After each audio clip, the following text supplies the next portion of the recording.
వి gold trusted gold buyers. మీరు తాకట్టు పెట్టిన బంగారాన్ని విడిపించి ఈ రోజు ఉన్న మార్కెట్ ధరకు కొనబడును.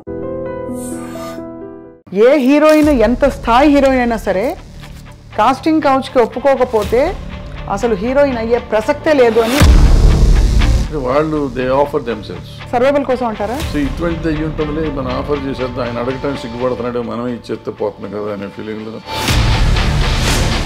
హీరోయిన్స్.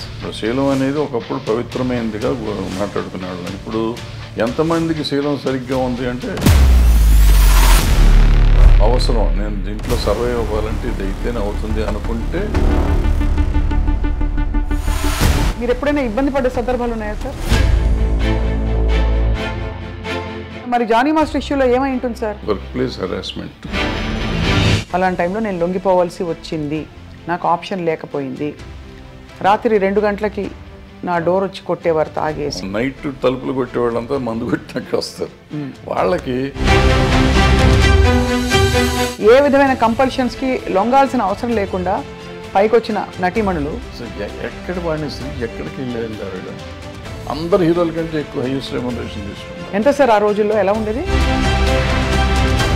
మొన్నటి డాకు మహారాజ్ సినిమాలో పాట కూడా విమర్శకి గురైంది కొంత. బయట వాళ్ళ పార్టీలకు వెళ్తే, పబ్బుల్లోకి వెళ్తే మీకు అంతకంటే భయంకరంగా ఉంటారు ఆడపిల్లలు. బోస్ గారు కరెక్ట్గా రాశారు, you have to control your self. అంటే కోకా కోకా కోకా కడితే కొరకొరమంటూ చూస్తారు. సూరి సినిమా టైంలో మీరు ఇబ్బంది పడ్డారా డబ్బులకి? లాస్ట్ 2-3 years నుంచి నేను కంఫర్ట్ జోన్లో ఉన్నా. ఇప్పుడు సార్ పుష్ప లాంటి సినిమాలకి మేము వినడం ఎవరో చెప్పాం, ముత్యాల సుబ్బయ్య గారు చెప్పారు అనుకుంటాం. మొన్న 300 కోట్లు ఇలా ఉన్నాయి డైరెక్టర్ రెమ్యూనరేషన్. సరే, నిజం చెప్పాలంటే నేను పుష్ప 2 చూడకూడదు అనుకున్నా. ఎందుకంటే బయట చెప్పిన మాటలు, అదేదో షెకావత్ మీద వచ్చిపోస్తాడు ఇటువంటి అనేది విని. మీ వివాహం ఎలా అయింది సార్? అది మా ఇంటి పక్క ఇల్లు, 2 ఇళ్ళు అవతల ఉండేవారు. లవ్ మ్యారేజే? అదే మరి ఇందాక ఏమన్నారు, ఫోటోలు కూడా చూడమని చెప్పారు సార్ మీరు.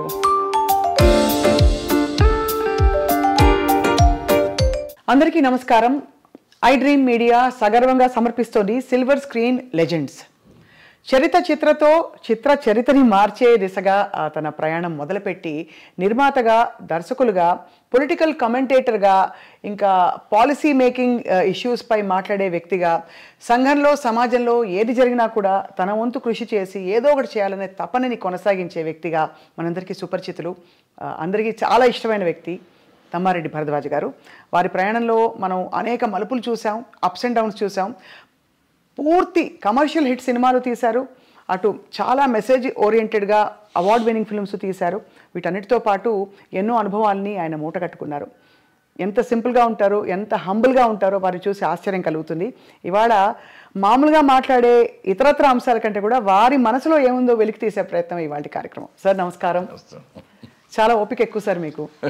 హాయిగా ఈ ఇంటర్వ్యూ వల్ల మీకు ఏమొస్తుందో తెలీదు, కానీ మాకు సమయం ఇచ్చి అంత ఆత్మీయంగా you let us come into your personal space. Thank you so much.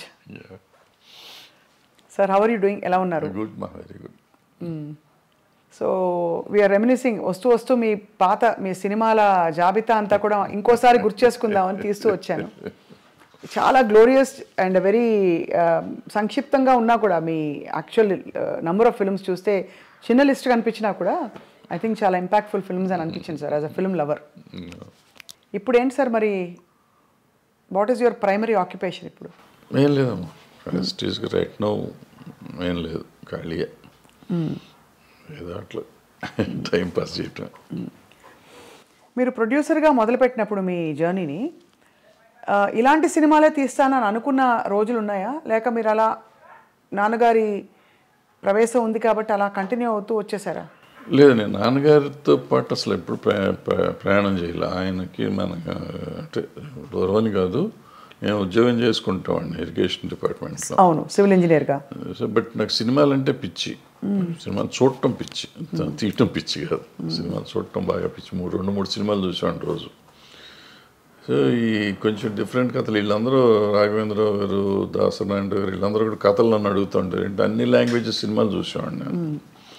So వాళ్ళు ఎప్పుడూ సరదా కూర్చోబెట్టిన ఆ సినిమా కథ ఏంటి, సినిమా కథ ఏంటి, ఈ టైప్లో ఉండేది. మా నాన్నగారు కూడా అట్లాగే అడుగుతాను. అట్లా ఒక మలయాళం కథ నాకు నచ్చి నేను కేశవరావు గారికి చెప్పాను, బాగుంటుంది సార్ తీసుకోండి. ఆయన అప్పుడే ప్రొడక్షన్లోకి వచ్చారు. డిస్ట్రిబ్యూటర్ ఆయన తారక రామ ఫిల్మ్స్. నేను చేయటం కదా నువ్వే చెయ్యి అన్నారు. అట్లా యాక్సిడెంటల్గా ప్రొడ్యూసర్ని అయిపోయాం. తర్వాత వచ్చిన కాడి నుంచి నాకంటే కొంచెం డిఫరెంట్గా ఉండే ఫిల్మ్స్ చేయాలని నాకు ఆలోచన. అంటే రొటీన్ సినిమాలు కాకుండా చేయాలని. అప్పట్లో డిఫరెంట్ అంటే ఏంటి మీ దృష్టిలో? అంటే రెగ్యులర్గా చూసే సినిమాలు కాకుండా నేను ఇప్పుడు కోతల రైడ్ చేసా ఫస్ట్ ఫిలిం. కోతల రైడ్ టోటల్గా నెగిటివ్ షేడ్ ఉంటుంది హీరో క్యారెక్టర్. ఫైనల్ క్లైమాక్స్ వచ్చేటప్పటికి చేంజ్ ఓవర్ ఉంటుంది. అంటే మనుషులు మనస్తత్వాల మీద ఎక్కువ ఆధారపడి ఉంటుంది. అంటే కథగా కొత్త కథ ఏం కాదు కానీ మనస్తత్వం, పిల్లడి మనస్తత్వం. దాంట్లో ఒక డైలాగ్ ఉంటుంది. ఆ అమ్మాయిని అతను వాడుకునేసి చెల్లి అంటాడు. ఫాదర్ పిలిపిస్తాడు. ఫాదర్ దగ్గరికి ఆ అమ్మాయి వస్తుంది, నన్ను మోసం చేశాడు మీ అబ్బాయి అని. ఆయన జడ్జి. వీడు గాలి అంటే వచ్చినప్పుడు ఆ అమ్మాయిని వీళ్ళ పిల్లలకి, అన్నయ్య పిల్లలకి టీచర్ అనమాట. మొత్తాన్ని ట్రాప్ చేశాడు, అయిపోయింది, ఇట్లా అయింది, అన్యాయం చేశాడు మీ అబ్బాయి అని అడిగితే చిచ్చిచ్చి నాకు అట్లా ఎట్లా ఉంటుంది, ఆ అమ్మాయిని చూస్తే నాకు చెల్లెలు ఫీలింగ్ అంటాడు. అంటే అప్పుడు ఆ అమ్మాయి ఒక డైలాగ్ చెప్తుంది, నువ్వు ఆ 2 వర్షాలు అంత పవిత్రమైన చెల్లి అనే పదం అన్న దానికంటే లంజ అంటే నేను చాలా హ్యాపీగా ఫీల్ అయ్యేదాన్ని. చాలా పవర్ఫుల్ స్టేట్మెంట్ అది బాబోయ్ అని ఆ అమ్మాయి చెప్తుంది. చెప్తే ఫాదర్ అక్కడ మాట్లాడు అని వెళ్ళిపోతుంది. అమ్మాయి వెళ్ళిపోతే అప్పుడు ఫాదర్ అతన్ని కొట్టి, ఇలాంటి దరిద్రుడు నా కడుపును పుట్టిన, నేను సిగ్గుపడతాను, ఈ గైడ్ ఆఫ్ మై హౌస్ అని పంపించేస్తాడు. అలాంటి వాడు తండ్రికి కష్టం వచ్చినప్పుడు తండ్రిని కోసం మొత్తం కేసు వేసుకుని ఉరిశిక్షకి వెళ్ళిపోతానికి ప్రిపేర్ అయిపోతాడు. Quiet contrast character. అంటే మనుషులు మనస్తత్వాలు ఎట్లా ఉంటాయి అనేది ఉంటుంది. అట్లాగే మొగుడు కావాలికి వచ్చేటప్పటికి టేమింగ్ ఆఫ్ ద షూని ఒక రకంగా తీశారు. అప్పుడు మంచిలి అని హిందీ సినిమా వచ్చింది. అదో డిఫరెంట్గా ఉంటుంది. హౌ టు టేమ్ రిచ్ చెడిపోయిన అమ్మాయి, ఇలాంటి గాలిగా తిరిగే అమ్మాయి, చెడిపోయిన అమ్మాయి కాదు, రెస్పాన్సిబిలిటీస్ తెలియని అమ్మాయి, సమాజం అంటే రెస్పాన్సిబిలిటీ లేని అమ్మాయి. అటువంటి అమ్మాయిని దారిలోకి ఎట్ట తెస్తాడు. అట్లా ఒక్కొక్క సినిమాకి ఒక్కొక్క ఆలోచన ఉండేది. మరో కురుక్షేత్రం తీసాం. అప్పట్లో ఈ కమ్యూనిస్ట్ పార్టీల వాళ్ళంతా విడిపోతున్నారు, 36 పార్టీలు అని కలవాలి అని చెప్పి ఒక సినిమా తీసాం. అది అప్పటికి జనానికి ఎందుకు చెప్పాలి, తప్పు నాది, చూడండి అన్నారు జనం. అంతే. కానీ మీరంటే ప్రొడ్యూసర్గా మీరు అన్ని క్రాఫ్ట్స్లో ఇన్వాల్వ్ అయ్యేవారా? ఎందుకంటే ఆ రోజుల్లో ప్రొడ్యూసర్ అంటే డైరెక్షన్ అన్నిట్లో ఇన్వాల్వ్ అంటే ఎక్కడ షూటింగ్ లొకేషన్స్, కాస్ట్యూమ్స్ ఏంటి, ప్రతిదీ మనం చేసుకున్నాం. ఎక్సెప్ట్ డైరెక్షన్లో సెట్లోకి వెళ్ళేవాడిని కాదు. డైరెక్టర్లకు వాళ్ళ ఇండిపెండెన్స్ ఇచ్చేవాడిని. సినిమా అయిపోయినాక చూసుకుని రీషూట్ చేసిన సినిమాలు చాలా ఉన్నాయి. నాకు నచ్చకపోతే మళ్ళీ రీషూట్ చేసిన ప్రొడ్యూసర్గా చేసిన. నచ్చకపోవడం అంటే మీకు కన్విన్స్ కాకపోతే, లేదు క్వాలిటీ సరిగ్గా లేదని అనుకున్న ఇది పండగ సీన్ పండాలి కదా, పండితేనే సినిమా అప్పుడు బాగుంటుంది.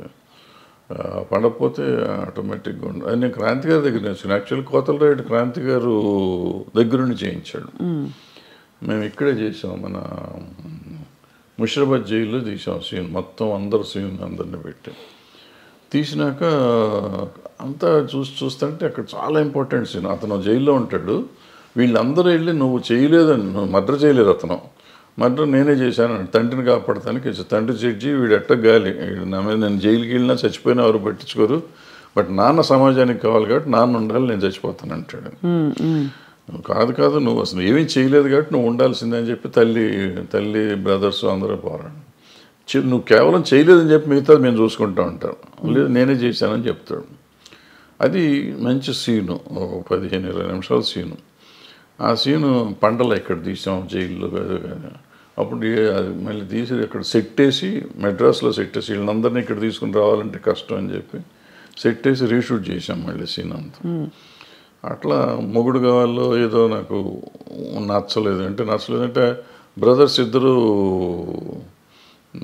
రిలేషన్షిప్ తెలియట్లా. సినిమా అయిపోయేసరికి సినిమా బాగానే ఉంది కానీ రిలేషన్షిప్ అసలు వాళ్ళిద్దరు అన్నదమ్ములు అనేది ఎక్కడ ఎస్టాబ్లిష్ చేయలేం.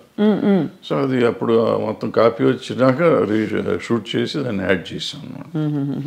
అట్లా మా ఇద్దరికి రెడీలు దగ్గర 5,000 to 6,000 feet రీషూట్ చేశాను. నాకు నచ్చలేదు తీసిన సినిమా. అయితే మీరు మొదటి నుంచి మీకు డైరెక్టర్ దృష్టి ఉంది? నేను హార్డ్లే చేసుకునేవారు, కానీ మీకు నచ్చలేదనే ఇది ఉండాలి ఇట్లా ఉండాలి అనుకుంటాం కదా, అనుకున్న విధంగా రాకపోతే అట్లా చేసుకున్నాం. కాస్టింగ్లో సార్ మీరు చాలా మందికి డైరెక్టర్గా అవకాశం ఇచ్చి ప్రవేశపెట్టారు. ఏంటి what would you look for ఒక హీరోయిన్ని తీసుకోవాలంటే ఆ రోజుల్లో? అంటే ఆ రోజుల్లో స్టాండర్డ్స్ ఎలా ఉండేవని? స్టాండర్డ్స్ ఏం లేవమ్మా, బట్ మన కంటికి నచ్చింది అంతే. మొగుడు నాకు అప్పట్లో ఈ ఆడపిల్లలని సరిగ్గా చూసేవాడిని. ఇట్లా వచ్చి అమ్మాయి వచ్చిందంటే కూర్చుని బాగుంది, ఫోటోలు తీసుకుని చూసి బాగుంది పంపించేసి ఓకే అని. వైజాగ్ వెళ్ళాం మొగుడు మన్మథ సామ్రాజ్యం సినిమాకి వెళ్ళి అమ్మాయిని ఫస్ట్ షాట్ పెళ్ళి సీన్ అనమాట. పెళ్లి కూతురుని చేశారు, పెళ్లి మండపం వేసి ఉంది. అమ్మాయి వచ్చింది, కెమెరామ్యాన్ పెద్ద గావు కేకేసాడు. ఏంట్రా అంటే అమ్మాయికి మెలకన్ను. ఏం చేయాలి అప్పుడు వైజాగ్ ఆర్టిస్టులు దొరకరు, అక్కడ మారుస్తానికి లేదు, రాత్రి ఫస్ట్ డే షూటింగ్ అది పైగా. సరే అందులో అమ్మాయిని కొత్త అమ్మాయిని తీసుకున్నాం. లతాశ్రీయా? ఆ అమ్మాయిని డిసప్పాయింట్ చేసిన తర్వాత అమ్మాయి ఆపరేట్ చేయించింది. తర్వాత అప్పుడేం చేశానంటే అప్పుడు అనుకోకుండా ఎందుకో నేను బాంబేలో కొన్నాను కాస్ట్యూమ్స్, నేనే వెళ్ళి కొనుక్కొచ్చా కాస్ట్యూమ్స్.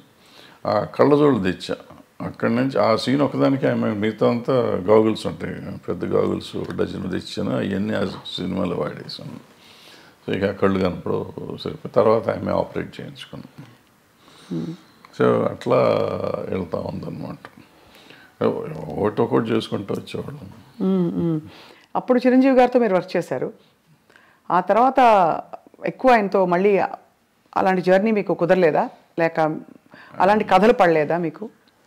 ఎవరైనా ఒక టాప్ స్టార్తో వర్క్ చేద్దాం కృష్ణ గారితో చేసాం. తర్వాత కృష్ణ గారితో చేసేది పెద్దవాడి తర్వాత చేయలేను. అంటే నేను చేసిన వాళ్ళంతా అప్కమింగ్ ఆర్టిస్టులు చేసాం. చిరంజీవి కానీ, భాను చంద్ర కానీ, సుమన్ కానీ, శ్రీకాంత్ కానీ, చక్రవర్తి కానీ, అందరూ అప్కమింగ్. కృష్ణ గారు ఒక్కళ్ళే అప్పటికే ఎస్టాబ్లిష్డ్. ఆయన దగ్గర 300 సినిమాలు, 293 సినిమా నేను చేసాను. సో ఆయన ఒక్కడితో నేను చేసిన, మిగిలిన మీకు ఎక్కువ సక్సెస్ ప్రొడ్యూసర్గా వచ్చిందా సార్, డైరెక్టర్గా వచ్చిందంటారా మీ దృష్టిలో? బికాస్ ప్రొడ్యూసర్గా మీరు మంచి సూపర్ హిట్లు కొట్టారు. అంటే నాకు పెద్దగా రెండిట్లోనూ రాలేదు నిజం చెప్పాలంటే. ప్రొడ్యూసర్గా మొదటి 2 సినిమాలు బాగా హిట్లు ఇచ్చాను. బాగా హిట్ ఇచ్చారు. కోతలరాయుడు, మొగుడు. డబ్బులు బాగా వచ్చాయి సార్? అప్పట్లో ఏమొచ్చి ఏం లేదు. సిల్వర్ జూబ్లీ ఆడితే నాకు గుంటూరులో సిల్వర్ జూబ్లీ ఆడితే 1,25,000 1,10,000 వచ్చింది షేర్ అంతే. అంటే ఇప్పటి లెక్కలో చూసుకుంటే మాక్సిమం 10 కోట్లు ఉంటుందా? ఇప్పుడే ఉండదు మరి. అంటే బడ్జెట్ కూడా అంతే పెరుగుతుంది కదా మరి. 10 లక్షల సినిమా అది. సినిమా అంతా 10 లక్షలే? 10 లక్షలేగా అప్పుడు. 1978 79 80 80లో మీకు 10 లక్షల బడ్జెట్తో మీరు సినిమా తీశారు. ఇప్పుడు ఒక 2 సీన్ల ఆర్టిస్ట్ని పిలవాలంటే 10 లక్షల కాల్ షీట్, అంతే కదా సార్? అలా మారిపోయాయి స్టాండర్డ్స్, ప్రొడక్షన్ బడ్జెట్స్ మారిపోయింది. రూపీ వాల్యూ కూడా పడిపోయింది కదా, రూపీ వాల్యూ లేదు. మీరు రీమేక్ చేసిన ఫిల్మ్ బాజీగర్. బాజీగర్ వేటగాడుగా రీమేక్ అయినప్పుడు అంత సూపర్ హిట్ అయిన సినిమా ఎందుకు తెలుగులో అది జనానికి మనస్కరించలేదు? ఆ నెగిటివ్ షేడ్ ఉండే అలాంటి క్యారెక్టర్ని యాక్సెప్ట్ చేయలేదంటారా? అయ్యి ఉంటుంది. ఎందుకంటే రాజశేఖర్కి చాలా మంచి ఇమేజ్ ఉండేది. అతనికి కొంచెం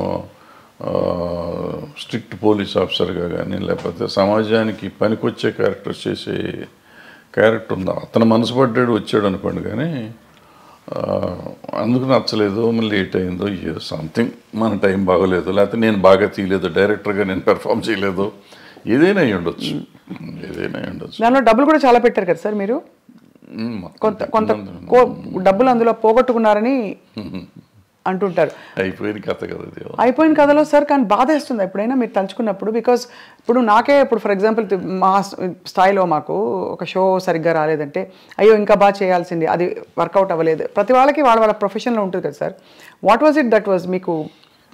అంటే ఇట్ వాజ్ వెరీ డిప్రెసింగ్. ఎందుకంటే what ever I last complete. నా కెరియర్ మొత్తం పోయింది. మొత్తం కెరియర్ టర్న్ అయిపోయింది. అప్పటి వరకు మోస్ట్ సక్సెస్ఫుల్గా ఇండస్ట్రీలో ఉన్నవాడిని టోటల్గా ఆ రోజు నుంచి ఈ రోజు వరకు I could not cope up నిజంగా చెప్పాలంటే. అదర్వైజ్ నేను ఏదో వేరే ఈ ఫెడరేషన్లు, జనము, సినిమా ఇండస్ట్రీ వాటి వరకు పర్వాలేదు. కానీ as a producer or director I could not revive myself. తర్వాత పచ్చని సంసారం ఇవన్నీ వచ్చి పర్లేదు కానీ, బట్ ఏదైనా కానీ ఆ రివైవల్ లేదు. సో దాంతో డెఫినెట్గా అదే it was one of those things. So తలుచుకుంటే మీకు అదే నేను ఎందుకున్నాను ఇండస్ట్రీలో అంటే మీకు ఒక వర్కౌట్ కాకపోయినా మీరు కొనసాగించడానికి కారణం లవ్ ఫర్ ద క్రాఫ్ట్ అని అనుకోవాలా? ఐ డోంట్ సే దట్ అంత అన్ని అబద్ధం అని కానీ but people's love rather more than my love for the craft. Majority of the people love me ఇండస్ట్రీలో సార్ బయట సినిమా ఇండస్ట్రీలో for so many other reasons. వదిలేసేద్దాం ఇది సినిమా గినిమా అనేది కానీ so many other reasons they feel as if ఏదో నేను మా అన్నయ్య ఉన్నాడు అనే ఫీలింగ్ వాళ్ళు ఉంటారు. వాళ్ళు అట్లాగే చూసుకుంటారు నన్ను. సో వాళ్ళని వదిలిపెట్టి వెళ్ళే పరిస్థితి కనపడలేదు ఇప్పుడు ఈరోజు కూడా. సార్ మీరు అంటే మీకు చాలా కమ్యూనిస్ట్ నేపథ్యం ఉండడం అవన్నీ తెలుసు, కానీ ఎక్కడా కూడా మీకు ఆ నేపథ్యం మామూలు విప్లవం అనేది సినిమాలో కనిపించదు. మీ సినిమా కమర్షియల్ ఫార్ములా, కథలు, అవసరమైతే దేవుడి ఫోటోలు అలాంటివన్నీ అన్నీ ఉన్నాయి. ఇప్పుడు నారాయణమూర్తి గారు చూస్తే ఆయన ఎర్రజెండ సినిమాలన్నీ, అలా భరద్వాజ్ గారి సినిమాలు అంటే అన్ని రకాల సాంఘిక సామాజిక కథలు ఉంటాయి అది. సో మీ జర్నీ కంటిన్యూయేషన్లో మీకు చాలా మంచి పేరు తెచ్చిన సినిమా స్వర్ణక్, ఆఫ్ కోర్స్, పోతే పోని, ఇవన్నీ. అంతకుముందు అలజడి ఆల్సో. అవును, 2000 సంవత్సరం సార్ అది 99-2000లో వచ్చి అలజడి. So what was your most beautiful memory? పచ్చని సంసారం ఒకటి ఉంది కదా. పచ్చని సంసారం తర్వాత పచ్చని కాపురం కదా. పచ్చని సంసారం తర్వాత రౌడీ అనేది కృష్ణ గారితో. పచ్చని కాపురం తీయలేదు సార్ మీరు? చేయలేదు. పచ్చని సంసారం అవును, కృష్ణ గారితో రౌడీ పెద్ద హిట్, అది చాలా పెద్ద హిట్. తర్వాత రౌడీ అనేది కూడా బాగా ఆడింది. కృష్ణ గారితో ఎలా ఉండేది సార్ మీ అనుబంధం? బికాజ్ బాగా క్లోజ్ సూపర్ స్టార్ కృష్ణ గారు. బాగుండేది. ఈ రోజుకి ఇంక ఇవాళ కూడా వాళ్ళ ఆఫీస్లోనే కూర్చున్నాం కదా. ఫ్యామిలీతో చాలా బాగుంది. మీ పాత్రల్ని పండించిన ఆల్ టైమ్ బెస్ట్ స్టార్ ఎవరు సార్? బెస్ట్ హీరో కానీ యాక్టర్ కానీ? రఘు గారు మొదలుకొని చిరంజీవి గారు. నాకు చిరంజీవి గారు కొత్తలో ఆయన అప్పుడు కొత్తగా వచ్చిన ఆర్టిస్ట్, ఆల్మోస్ట్ హీరోగా ఫస్ట్ పిక్చర్ అది. సో ఆయన అద్భుతంగా చేసాడు దాంట్లో. మొగుడు కావాలో ఆ క్యారెక్టర్ కొంచెం డిఫరెంట్ క్యారెక్టర్, అద్భుతంగా చేశాడు అది కూడా. సో కృష్ణ గారు సరే, భానుచందర్ అలజడిలో అద్భుతంగా చేశాడు. నరేష్ అందులో క్యారెక్టర్ ఒకటి ఉంటాను, ఫెంటాస్టిక్ చేశాడు అతను. దీంట్లోకి వచ్చేటప్పటికి పచ్చని సంవత్సరంలోకి వచ్చి నిరోష క్యారెక్టర్ ఒకటి అద్భుతంగా ఉంటుంది, ఆ అమ్మాయి నిలబెట్టేసిన సినిమా. అట్లా ఏ సినిమాకి ఆ సినిమా. పోతే పోనీకి వచ్చేటప్పటికి ఆమె సింధుతులని చాలా బాగా. సింధుతులని శివబాలాజీ. రోజా, స్వర్ణక్కులో రోజా. ఏ సినిమాకి ఆ సినిమా బాగానే చేశారు. స్వర్ణముఖి ఆడలేదు కానీ పాపం సంఘవి కూడా చాలా బాగా చేసింది ఆ సినిమాలో.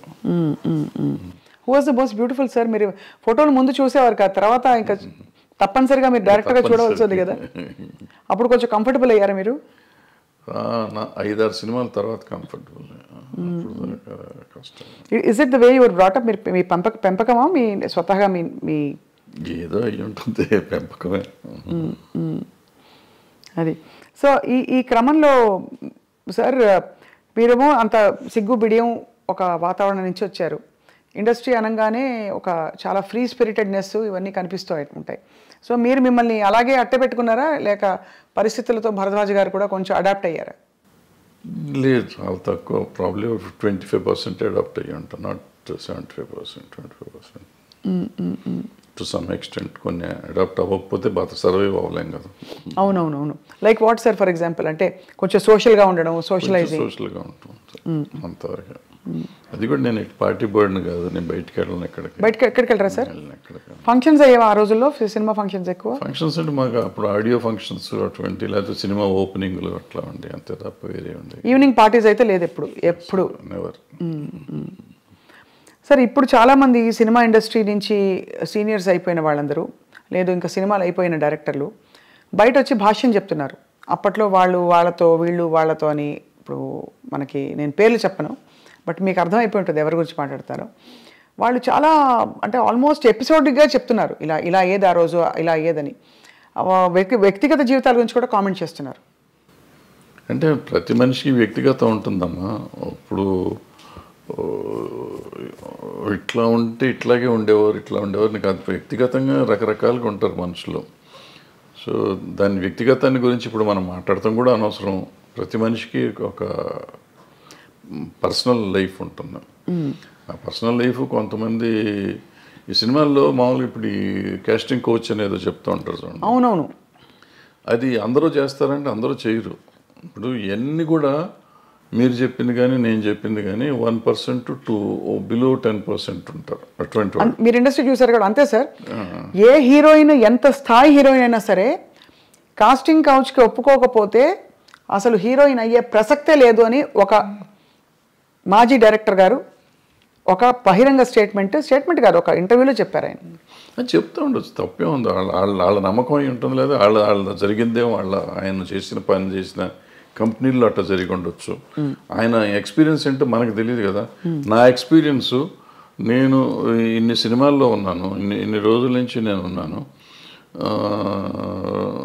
ఆల్మోస్ట్ 50 years అవుతాను నేను ఇండస్ట్రీకి వచ్చి.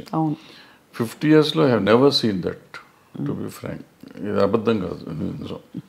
ఇన్ఫ్యాక్ట్ నాకు రివర్స్ నేను ఎక్స్పీరియన్స్ చేశాను. ఫర్ ఎగ్జాంపుల్ ఎలా రివర్స్ అంటే ఏంటి సార్? వాళ్ళు they offer themselves, girls, women. అంటే ఆఫర్ అంటే సర్వైవల్ కోసం అంటారా? ఇంతే పాపం. వాళ్ళకి ఏముంటుంది, భయం. మనం ఏంటో తెలియదు కదా. సో ఇటువంటిది అయ్యి ఉంటుందిలే, మనం ఆఫర్ చేసేద్దాం, ఆయన అడగటానికి సిగ్గుపడుతున్నాడు, మనమే ఇచ్చేస్తే పోతుంది కదా అనే ఫీలింగ్లో. అలా ఉన్నారా సార్ హీరోయిన్స్? అందరూ ఎవరో ఒకళ్ళు ఉంటారమ్మా.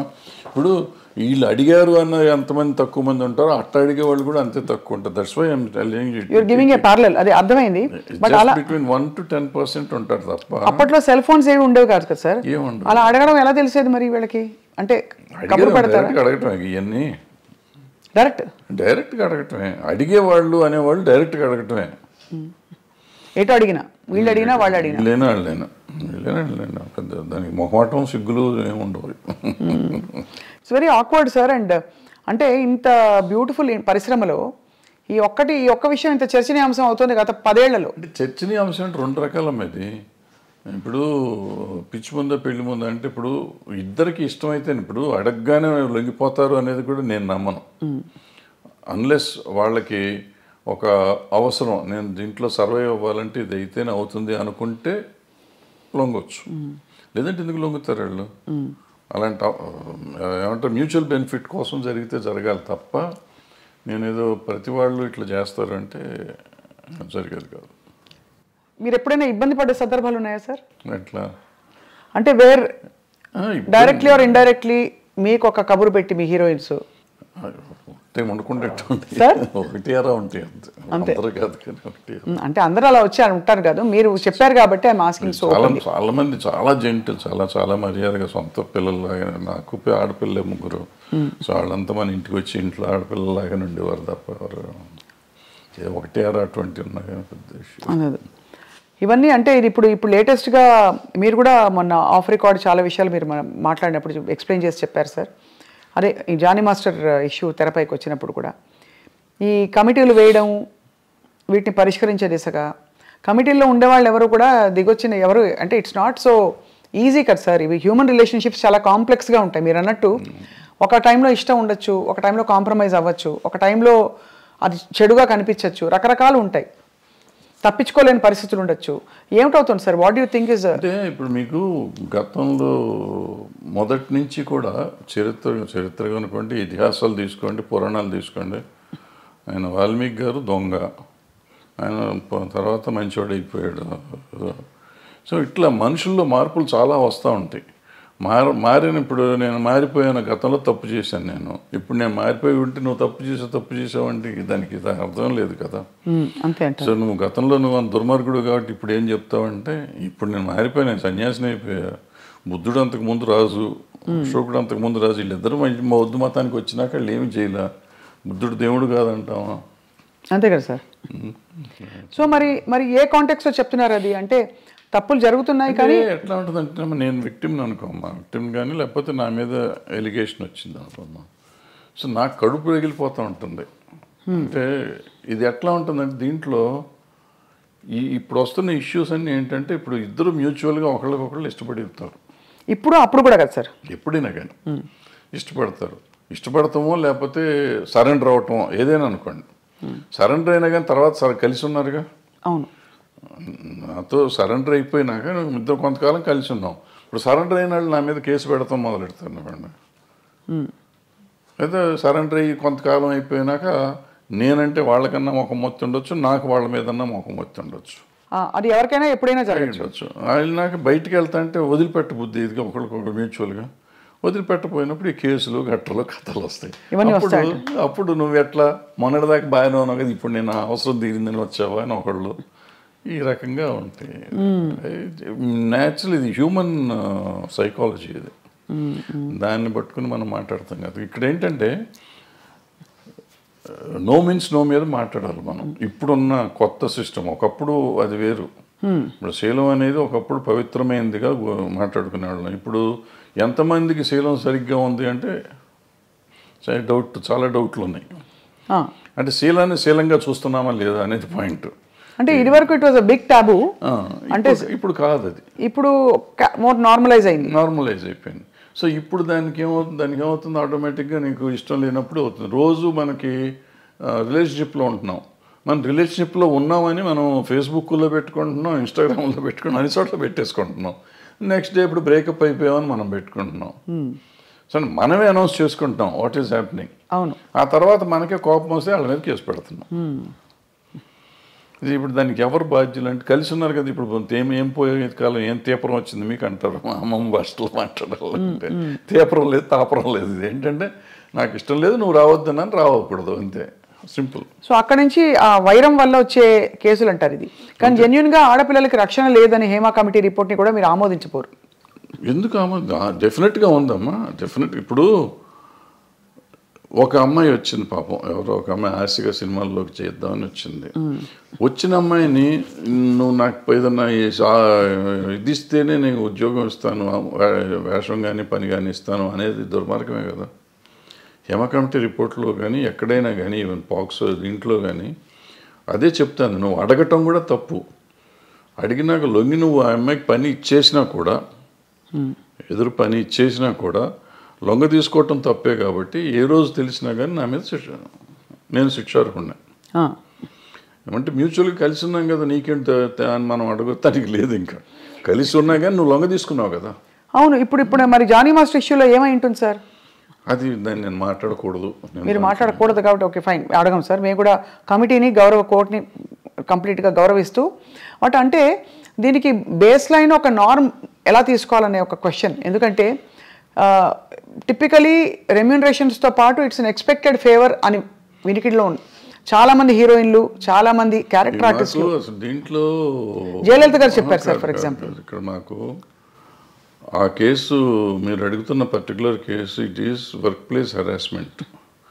వర్క్ ప్లేస్ హెరాస్మెంట్లో అంటే మీరు పనిచేస్తున్నారు, మీరు సాక్షి టీవీలో పనిచేస్తున్నారు, లేకపోతే ఐ డ్రీమ్లో పనిచేస్తున్నారు. మీకు నాకు ఏదో వైరం ఉందో, లేకపోతే మన ఇద్దరికి సమ్ స్కోర్ సెటిల్ చేసుకోవాలి. నేను సడన్గా మీరు వెళ్ళి యాంకరింగ్ చేస్తామంటే ఇట్లా జరుగుతుంటే మధ్యలో వచ్చేసి ఆపేసే స్వప్న బయటికి రామ్ టూమ్ అంటే that is work place harassment. ఏమీ చెయ్యిపోయినా అతను మనిషి మీకు చాలా ఇష్టమై ఉండొచ్చు, మీతో వాళ్ళకి ఉండి ఉండొచ్చు, ఏదైనా అయి ఉండొచ్చు, but it's no business to can get in to the premises. First point, that is work place harassment. So అటువంటి టైప్ ఆఫ్ కేసెస్ దాంట్లోకి వస్తాయి. మిగిలిన ఇవన్నీ మనకు సంబంధం లేని కేసులు. కానీ ఇది ఇక్కడ సెక్షువల్ ఎక్స్‌ప్లాయిటేషన్ జరిగింది. Also sexual exploitation. ఏం right to has got, you might be having right on you some ఏదైనా రకంగా, but you should have waited outside. లోపలికి వచ్చి అంత ఇది లేదు కదా. And it's not his premises, my premises. అదే లోపల రావడమే తప్పు కదా. సో ఇవన్నీ అంటే మరి వీటికి పరిష్కారాలు ఉంటాయంటారా? బికాజ్ మూవీ ఆర్టిస్ట్ అసోసియేషన్ ఏముంటుందా పరిష్కారం? ఏదో ఉంటాయి, చట్టాలు ఉంటాయి, చట్టాలు చెప్పినవి సగం చేస్తూ ఉంటాం. సగం చట్టాలు చెప్పినందువల్ల అవుతుందా? ఏది అవుతుందంటే మనం కూడా తప్పు చేసామా లేదా, ఇది తప్ప కాదా అనేది మనం ఆలోచించుకోవాలి. మనం కూడా కొంచెం పెద్ద మనసు చేసుకుని ఈ చూసి చూడనట్టు మనం వెళ్ళాలి. జరుగుతూ ఉంటాయి తప్పులు, నాతో జరుగుతాయి, మీతో జరుగుతాయి, ప్రతి మనిషితో జరుగుతాయి తప్పులు. ఆ తప్పుని మనం దాన్ని ఇంకొంచెం అల్లరి చేసుకుంటానికి ట్రై చేయకుండా దాన్ని సరిగ్గా పరిష్కరించుకుంటే ఈజీగా సాల్వ్ అయిపోతుంది. అసలు ఇష్యూ ఏముంది, ఎవరి పనులు చేసుకుంటున్నప్పుడు ఇష్యూస్ ఏముంటాయి ఇక్కడ? అది కరెక్టే కదా సార్ అది. కానీ okay, final question on this topic sir. వాతావరణం చాలామంది ఇప్పుడు క్యారెక్టర్ ఆర్టిస్టులు బయటకు వచ్చి ఇంటర్వ్యూలు ఇచ్చిన సందర్భాల్లో చెప్పారు, ఫలానా టైంలో నేను లొంగిపోవాల్సి వచ్చింది, నాకు ఆప్షన్ లేకపోయింది, రాత్రి 2 గంటలకి నా డోర్ వచ్చి కొట్టేవారు తాగేసి.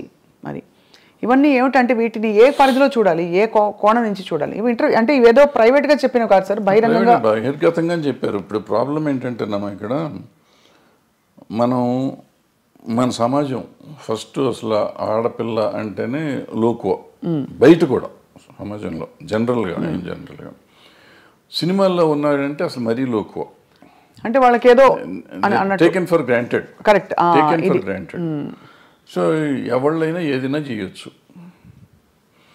అండ్ ఈ సినిమాల్లో నిజాలెన్నో అబద్ధాలెన్నో మనకేమీ తెలియదు, కానీ ప్రతి వాళ్ళకి ఒక ట్యాగ్ పెట్టేసి ఉంటుంది, ఈ అమ్మాయి ఆ అబ్బాయితో ఉంది, ఆ అబ్బాయి ఆ అమ్మాయితో ఉన్నాడు, సంథింగ్ ఉంటుంది. అవును. ఈ ఇంటాక్సికేషన్ స్టేజ్ వస్తుంది, నైట్ తలుపులు కొట్టేవాళ్ళంతా మందు కొట్టినాక వస్తారు. వాళ్ళకి నాకు దొరకలేదు, వాళ్ళకి ఈ టైప్లో ఉంటారు వీళ్ళంతా. దీని మీద ఈడే తలుపు కొట్టి ఆడి దగ్గరికి వెళ్ళా, నా దగ్గర రావా, ఈ టైప్లో ఉంటారు. ఇవన్నీ ఇటువంటి అంటే ఊరికి దీని మీద కాదు, బట్ అటువంటి జరుగుతానికి అవకాశాలు ఎక్కువ ఉంటాయి. అవకాశాలు ఉంటాయి, రైట్. కానీ చాలా గొప్పగా గౌరవం నిలుపుకుని అద్భుతమైన సినిమాలు అంటే నిజంగా కళాఖండాలు సృష్టించిన గ్రూప్స్, టీమ్స్, టెక్నీషియన్స్ ఎంతమంది ఉన్నారు సార్, చాలా గొప్పవాళ్ళు ఉన్నారు. అన్ఫార్చునేట్లీ వీటి గురించి ఎక్కువ మాట్లాడతాం కానీ మనం. అద్భుతం. ఇప్పుడు ప్రతి మనిషికి వీక్నెస్ ఉంటుందమ్మా, రకరకాల వీక్నెస్ ఉంటుంది. ఆ వీక్నెస్ ఏదైనా అయ్యి ఉండొచ్చు, అమ్మాయి అయ్యి ఉండొచ్చు, కులం అయ్యి ఉండొచ్చు, మతం అయ్యి ఉండొచ్చు, ఇంకోటి ఉండొచ్చు. సో ఆ వీక్నెస్ని గురించి మనం మాట్లాడితే ఇప్పుడు ఎప్పుడు మంచిని గురించి కూడా మాట్లాడవచ్చు కదా. తప్పకుండా. అయ్యో, మంచిని గురించి మాట్లాడితే ఇప్పుడు ఈ అమ్మాయిల వీక్నెస్ని గురించే మాట్లాడితే ఇవాళ సమాజంలో ఎంతమంది నిలబడతారు? పొలిటీషియన్స్ని తీసుకోండి, సినిమా యాక్టర్లను తీసుకోండి, ఈవెన్ బయట సమాజంలో తీసుకోండి, సాఫ్ట్వేర్లో తీసుకోండి, మీడియాలో తీసుకోండి, ఎక్కడన్నా తీసుకోండి, స్త్రీయే మూల కారణం అంటారు.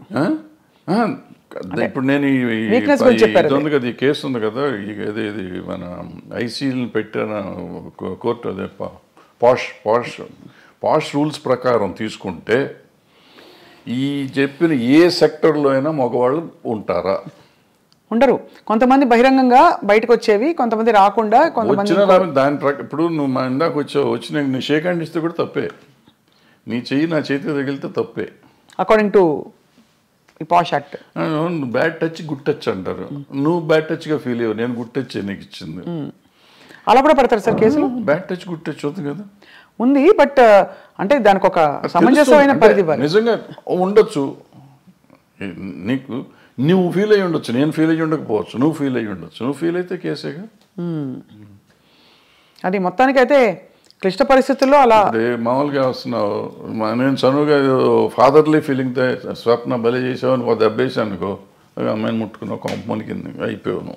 నువ్వు కేసు పెడితే నేను అయిపోయాను. సో అందుకే చాలా అతి జాగ్రత్తగా ఉండవలసిన చాలా జాగ్రత్తగా ఉండాల్సిన పరిస్థితులు వచ్చినాయి. ఇప్పుడైతే మాత్రం as long as this posh case this act ఉన్నంత కాలం అతి జాగ్రత్తగా ఉండకపోతే కొంపలు మునుగుతాయి. అండ్ ఇప్పుడు సోషల్ మీడియా వచ్చాక అసలు క్షణాల్లో అన్ని వైరల్ తర్వాత ఇంకా చాలా జాగ్రత్తగా ఉండాలి. అంటే డెఫినెట్గా ఇవన్నిటి వల్ల కొంత మార్పు వస్తుంది. 100% పోతుందా అంటే నేను అంత ఈజీ కాదు. ఎందుకంటే ఆడపిల్లలు కూడా కొంచెం స్ట్రాంగ్ అవ్వాలంటే ఉన్నారమ్మా, చాలా స్ట్రాంగ్ ఉన్నారు. ఆడపిల్లలు అంత ఈజీగా ఏం లేరు. కొంతమందికి సర్వైవల్ కోసం లొంగేవాళ్ళు ఉంటారు. సర్వైవల్ కోసం నేను ఏదైనా అచీవ్ చేయాలి, ఎలాగైనా అచీవ్ చేయాలనుకునే వాళ్ళు కొంతమంది, ఏమీ చేయకుండా నేను అచీవ్ ఎందుకు చేయలేను, నా టాలెంట్ నేను ఎందుకు అచీవ్ చేయలేను చేసిన వాళ్ళు ఉన్నారు, చేస్తున్నారు కూడా.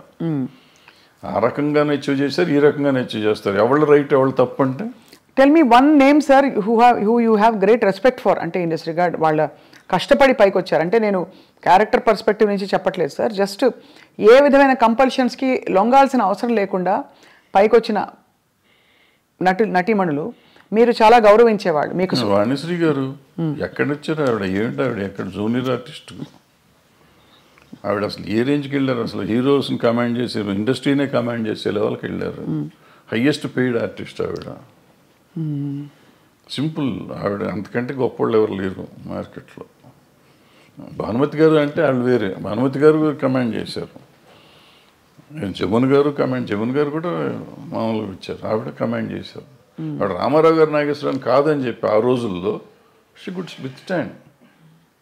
మనం అనుకుంటాం రామారావు నాగేశ్వరరావు కంటే వేరే లేదు ఆ రోజుల్లో, ఆల్టర్నేటివ్ లేని పరిస్థితుల్లో ఆవిడ నిలబడి మళ్ళీ వాళ్ళిద్దరూ ఆవిడతో కాంప్రమైజ్ అయ్యారు తప్ప ఆవిడ వాళ్ళతో కాంప్రమైజ్ అవ్వలేదు.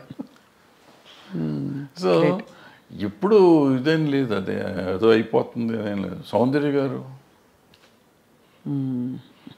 చెప్పుకుంటా పోతే ఎవరైనా ఉంటారు, ఎవరికి ఉండే వీక్నెస్ వాళ్ళకు ఉంటుంది. ఆ వీక్నెస్లోని మనకి సంబంధం లేదు, వాళ్ళ పర్సనల్ ఇష్యూస్ అయ్యి. కరెక్ట్ అండి, అంతే సార్. అంతే తప్ప వీళ్ళంతా ఇటు లొంగిపోయారా, ఉన్నారా?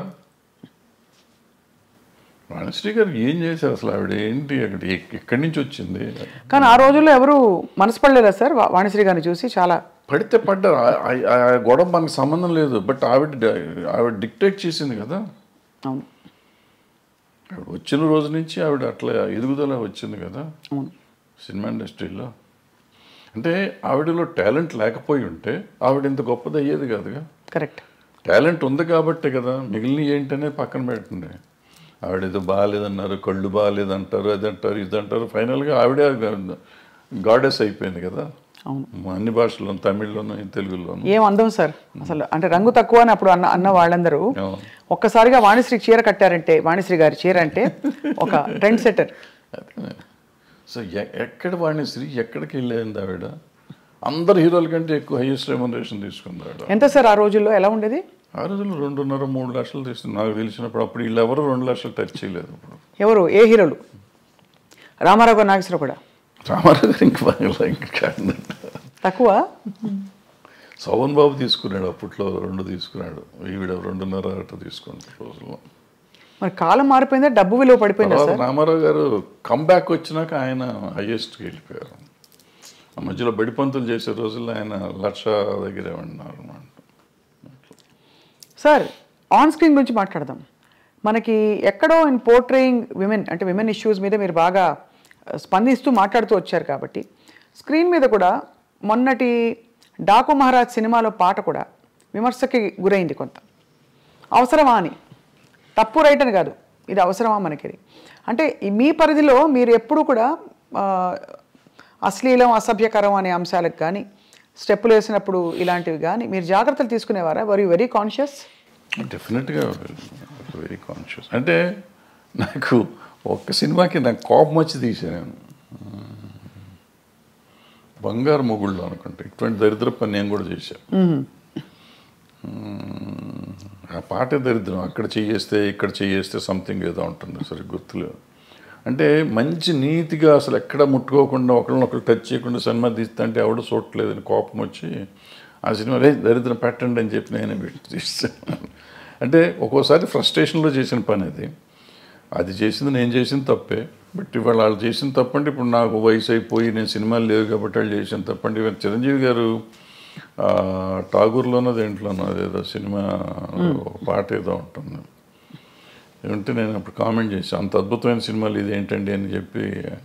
ఆ తర్వాత వాళ్ళంతా ట్రోల్ చేశారు. అట్లాగే బాలకృష్ణ గారు మొన్న ఆ సినిమాలో కూడా అది అనవసరం, అది ఆయన స్టేచర్కే అనవసరం. అసలు ఇవాళ అటువంటివి చూస్తారు అనుకోవటం అనవసరం. అంతకుముందు ఆయన చేశాడు కదా భగవత్ కేసరి, అద్భుతంగా చేశారు ఆ సినిమా. అఖండ అద్భుతంగా చేశారు. అమ్మాయి కనపడకుండానే సినిమాలు ఆడుతుంటే ఆయనకి ఎందుకు ఇది, దీనికోసం ఎవరిని వస్తారా? ఎన్ని టికెట్లు దిగుతాయి ఊరికి, కాంట్రవర్సీ తప్పించి. అందులో ఆయన ఎమ్మెల్యే, పొలిటీషియన్, అందుకనే కదా సార్ ఇన్ని ఉండగా ఆయనకి అటువంటిది ఆయనే రిజెక్ట్ చేసి ఉంటే పోయేది.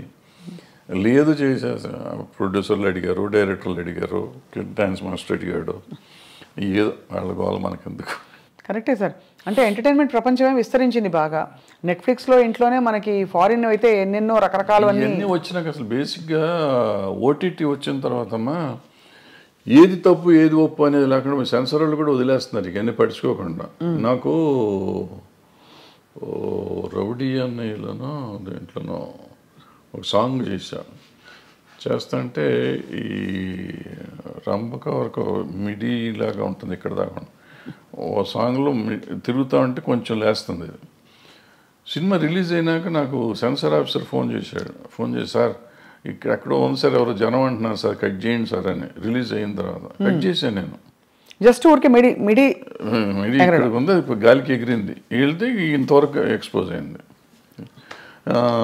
నేటి దౌర్జన్యం అనే సినిమాలో ఒక సాంగ్లో వాణి విశ్వనాథ్ గారికి స్విమ్మింగ్ సూట్ వేసా, ఒక బిట్ వేస్తే సెన్సార్ కట్ చేశారు. అదే టైంలో బొబ్బిలి రాజాలో ఆమె సినిమా అంతా చొక్కా వేసుకుని కింద ఏమి లేకుండా దివ్యభారతి, అది ఫుల్ సినిమా వదిలిపెట్టారు. నాకు ఒక బిట్టు ఏంటంటే దాంట్లో వదిలేరు కదండి అంటే, ఆ సినిమా అంతా దాని మీద ఉంది, నీ సినిమా అది లేదు కదా, ఎందుకు నువ్వు చేయాలంటారు.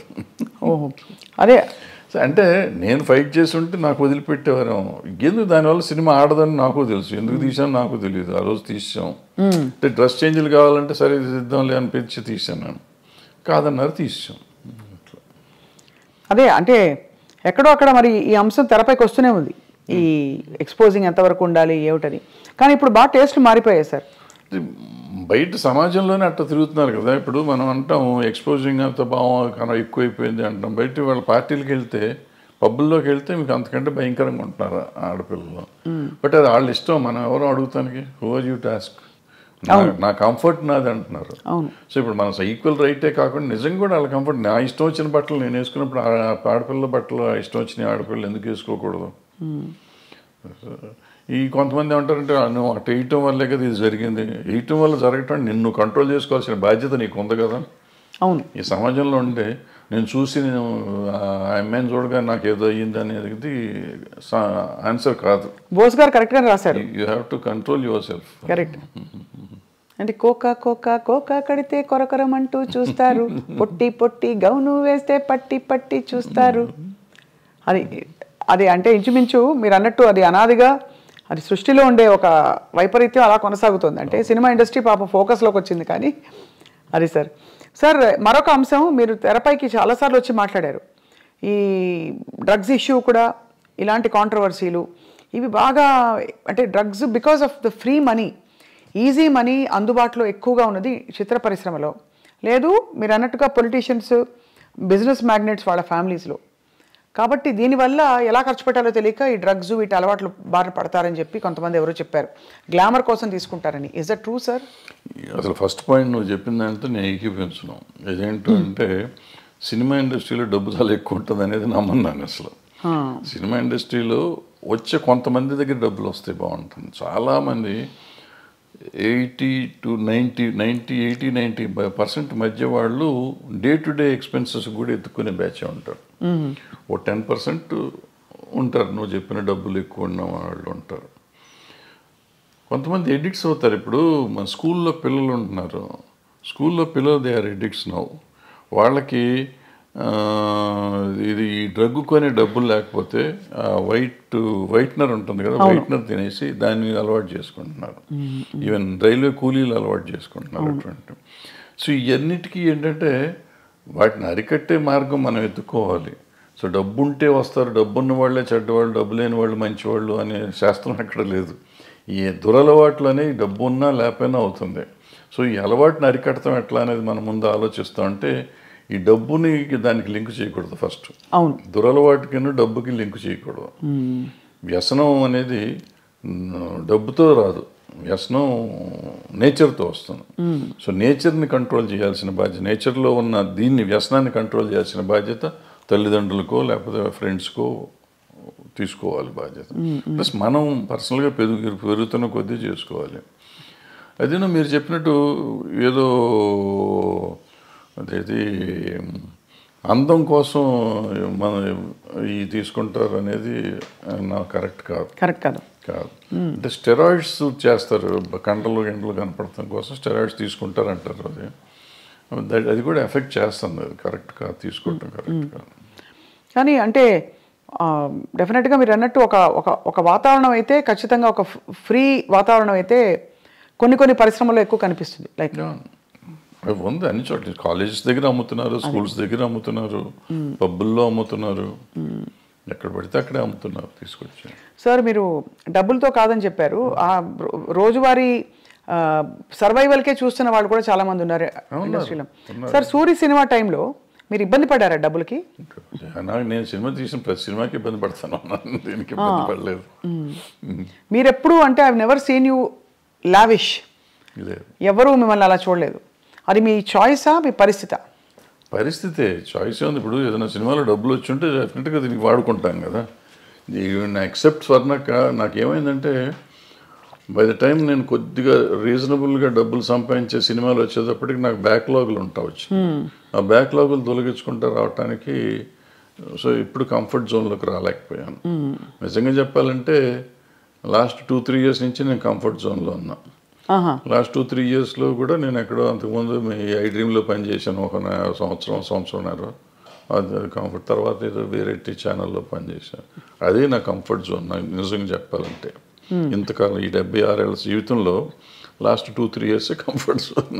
అంటే బ్యాంకులో బ్యాలెన్స్ నాకు ఖర్చులు పోను, 10-5 మిగిలే డబ్బులు బ్యాంకులో ఉండటం అనేది ఇదే చూడటం నేను. అది చాలా ఆశ్చర్యకరం సార్. మీకంటే అంత క్యాలిబర్ ఉండి అన్ని హిట్లు తీసి మరి అది ఏమంటారు, విధి అంటారా లేక పరిస్థితులు కలిసి రాకపోవడమా? పరిస్థితులు అంటే ఏంటంటే వీళ్ళందరూ చాలామంది ఆ రోజుల్లో, ఇప్పుడు అందరూ తీస్తున్నారు కానీ ఆ రోజుల్లో నేను ఒకే సంవత్సరం 5-6 సినిమాలు రిలీజ్ చేశాను. నేను డైరెక్షన్ చేసినవి కానీ రిలీజ్ చేసినవి కానీ. సో రొటేషన్లోకి వెళ్ళిపోతూ ఉండేది. ఒకవేళ వచ్చినా కానీ ఓ హిట్ ఓ ఫ్లాప్ ఉండేటప్పటికీ మనం అన్ని కంటిన్యూస్ సక్సెస్ హిట్లు తీయాల. తీసుంటే డబ్బు కనపడేదేమో, ఎప్పటికప్పుడు ఒకటి తగలగానే ఇమీడియట్గా రెండోది పోగొట్టేది. డబ్బులు వచ్చినాయి అనుకుంటే రెండోదట్లో పోయి. సో ఎక్కడ అంత కంఫర్టబుల్గా ఉంది. ఇప్పుడు సార్ పుష్ప లాంటి సినిమాలకి మేము వినడం ఎవరో చెప్పాం, ముత్యాల సుబ్బయ్య గారు చెప్పారనుకుంటాం మొన్న, 300 కోట్లు ఇలా ఉన్నాయి డైరెక్టర్ రెమ్యూనరేషన్స్ అని. అప్పట్లో అసలు చాలా తక్కువ కదా సార్. అంటే ముత్యాల సుబ్బయ్య గారు రోజుల్లో ఆయన తీసుకున్నది, ఆయన చాలా ఎక్కువ తీసుకున్నారని మేము అనుకునేవాళ్ళం. మాకు తక్కువ ఇచ్చేవారు అప్పుడు. ఆయన పెద్ద డైరెక్టర్, మేము చిన్న డైరెక్టర్లం కదా ఆ రోజుల్లో. ఇది ఏం లేదు, ఆ రోజులకి డబ్బులకి ఆ రోజు ఇది, ఈ రోజు డబ్బులకి ఈ రోజు ఇది.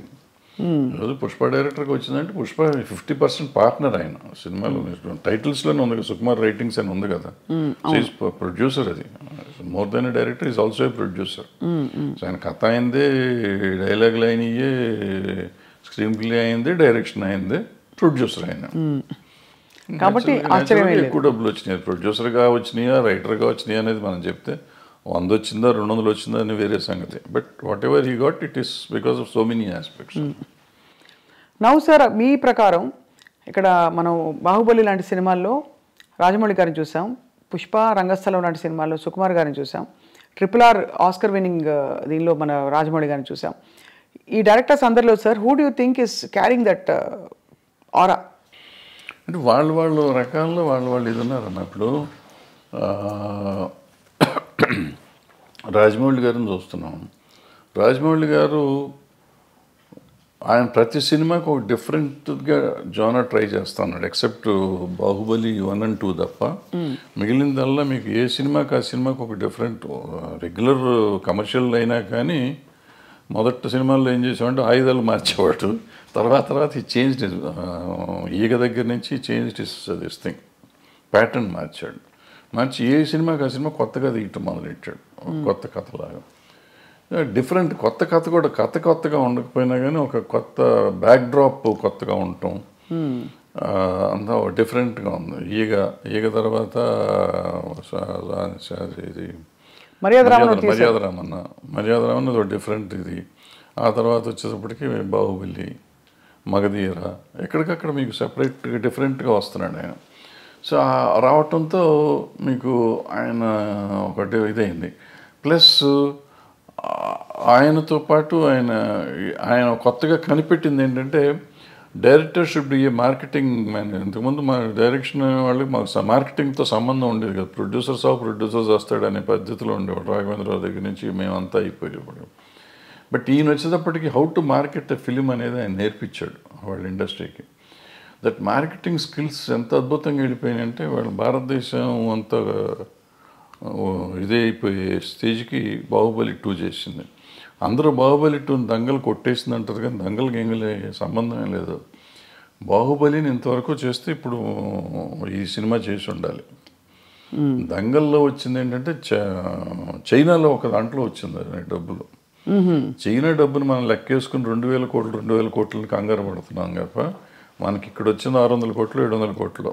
అదే అయితే ఒక లాంగ్వేజ్ అంత రావటం చాలా గొప్ప. అది 60 కోట్లకి చేసి అంత రావటం అనేది గొప్ప విషయం. దాన్ని డిస్ప్యూట్ చేయటం లేదు. అద్భుతమైన సినిమా అది. సో మన ఇండియన్ సినిమాలో ఇండియన్ డబ్బు చూసుకున్న సినిమాలు ఇయే. ఆ చైనాలో 2,000 కోట్లు వచ్చినా అదంతా మళ్ళీ మనకు షేర్ వచ్చేటప్పటికి చాలా తక్కువ వస్తుంది. అక్కడ 30% 20% అంత వస్తుంది. అవును. సో అవి మనం గ్రాసులు చెప్పుకుని ఊరికే కంగారు పడతా ఉంటాం. ఇప్పుడు బాహుబలి తర్వాత ఇది వచ్చింది. అలా అంటే మీరు అన్నది రాజమౌళి గారిది చాలా ఒక డిఫరెంట్ టెక్నిక్. ఈయన వచ్చేటప్పటికి ఈయనన్నీ లెక్కలని చేసిన సినిమాలు వదిలిపెట్టి ఈయన డిఫరెంట్గా చేసిన సినిమాలు ఈయన సిట్ అయినాయి. చూడండి మీరు, అంతకుముందు మీరు ఆర్య చేశాడు. ఆర్య డిఫరెంట్గా ఉంటుంది. తర్వాత ఏదో చేశారు కొన్ని అటువంటి ఏదో లెక్కలు నాకు అర్థమే కదా. 1 ఒకటి ఎన్టీఆర్తో ఒక సినిమా ఏదో చేశాడు. కప్పులు తిప్పుతూ ఉంటాడు, ఏదో తిరుగుతూ ఉంటుంది. ఏది మన నాకు అర్థం కాదు. మళ్ళీ మొన్న వచ్చేటప్పటికి రంగస్థలం అద్భుతంగా తీశాడు. అద్భుతం వెనక్కి తీశాడు. అసలు ఎవరు మన తెలుగులో మనం ఊహించలేని గొప్ప సినిమా అది ఒక రకంగా చెప్పాలంటే. ఆ టైప్ ఆలోచన కమర్షియల్ అయినా కానీ ఎప్పుడైతే అంగవైకల్యం తీసుకురాగలిగాడో ఆ అంగవైకల్యం మీద సినిమా వచ్చేటప్పటికి అద్భుతంగా ఉంది. అది చాలా ఒక లైవ్లీగా ఉంది సినిమా. విలేజీ ప్యాటర్న్ అది అద్భుతంగా ఉంది ఆ సినిమా. ఈ పుష్పకు వచ్చేటప్పటికి Pushpa was a routine film నాకు తెలిసినప్పుడు. పుష్ప 1, పుష్ప 2 ఈ స్మగ్లింగ్ మీద ఏదో రెప్లికా తీస్తారు ఏముంటుందిలే అని నేను చూడలే. యాక్చువల్గా నేను మొన్న చూశాను.